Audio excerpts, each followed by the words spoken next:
তাআলা আমাকে আপনাকে জিজ্ঞাসা করবে, আলা কুল্লুকুম রাঈন ওয়া কুল্লুকুম মাসউলুন আন রাইয়াতি। আমরা প্রত্যেকে দায়িত্বশীল, আমাদের অধীনস্থ যারা আছে প্রত্যেকে অধীনস্থ সম্পর্কে আমাকে আপনাকে জিজ্ঞাসা করা হবে।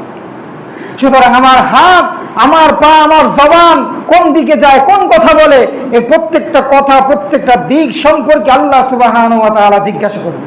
আল্লাহ তাআলা বলেছেন, আল ইয়াওমা নাখতিমু আলা আফওয়াহিহিম ওয়া তুকাল্লিমুনা আইদিহিম।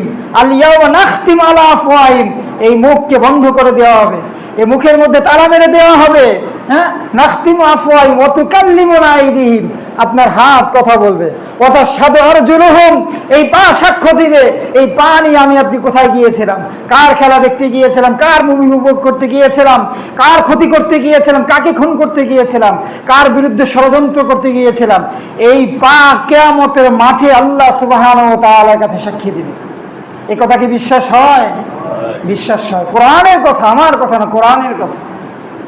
এজন্য কোনো অবস্থাতে একজন মুসলমানের জন্য এ জাতীয় খেলা উদযাপন করা, আনন্দ উপভোগ করা, এটা জায়েজ নাই।